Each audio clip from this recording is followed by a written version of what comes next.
So I'm Barry Pomfret, ex-racing driver and national championship winner in Formula Ford quite a few years ago. I've been instructing now since 1985. I'm currently an ARDS grade instructor, which means that I'm allowed to coach people who wish to become racing drivers. I spend most of my time either coaching drivers or working on supercar experience days. This is my good friend and fellow instructor, Laura. Thank you. Yeah, so my name's Laura Jones. So I also, as Barry just said, do instructing on experience days, so with supercars, for example.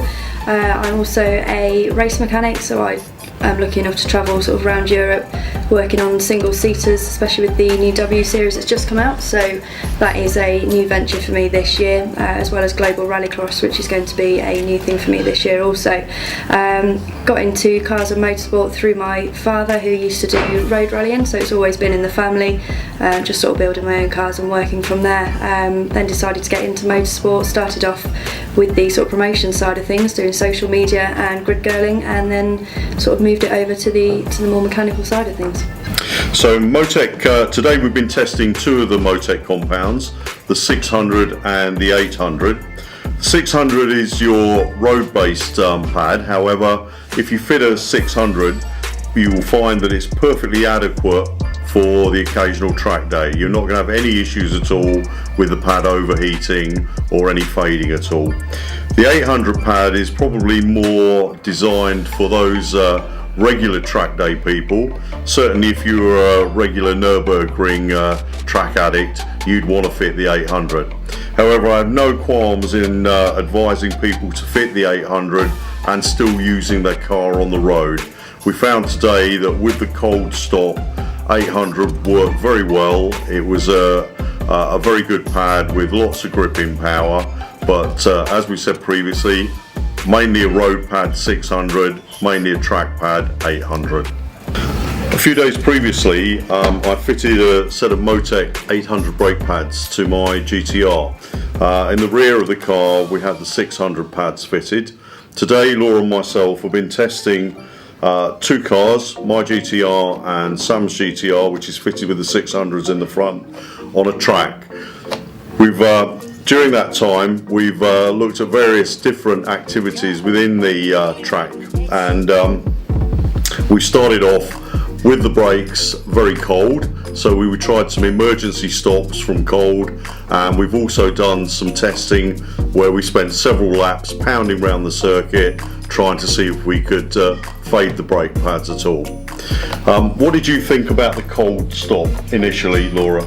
I mean, personally, I thought they were absolutely brilliant. Not really, I was obviously expecting a good result from them, but the result that we got was extremely surprising. Yeah, race pads or race temperature pads tend to have the, shall we say, I think it's probably true to say that they are often, people think they've not got very good cold braking properties, that the pads really need to be up to a high temperature.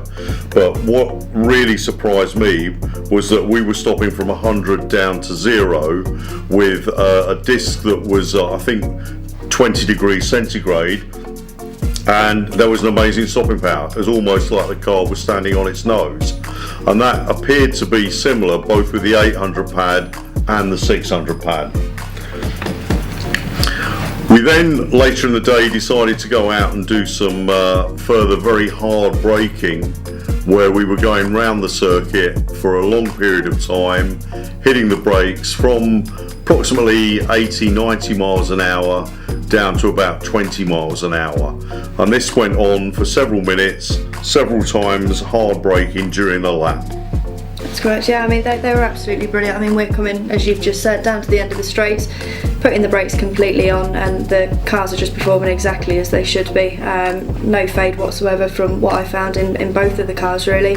I mean, yourself, obviously you drove both. Yeah, I drove both cars, so the 800 and the 600. What was quite interesting was the temperatures we were getting to. After about probably 10 laps or so, we brought the red GTR into the pits. We then put a brake temperature probe onto the discs and the temperature was well over 400 degrees centigrade. So that was much more than you would get on a normal road situation, and probably at the sort of temperature you're likely to get on a track day. But the brakes were given considerable amount of grief during that time that they were out there, but performed almost faultlessly. We had no issues with them at all. There was no pad deposits on the discs afterwards, which often, if you get that happen, you get quite bad vibrations from the pads. Yeah, I mean, absolutely no juddering whatsoever. I mean, personally, in the GTR that I was in, the performance was exactly the same the whole way around. I mean, as Barry's just said, we did quite a few laps coming down to the end of each straight, and we really were getting our foot down on them brakes, and absolutely no fade whatsoever I found in my car. One of the other big positives of the Motek pads is that there was no brake squeal. A lot of the competitors that produce pads of this type for GTRs, they're well known for squealing properties. I've had the pads in now for a week and have used it just normal daily commuting.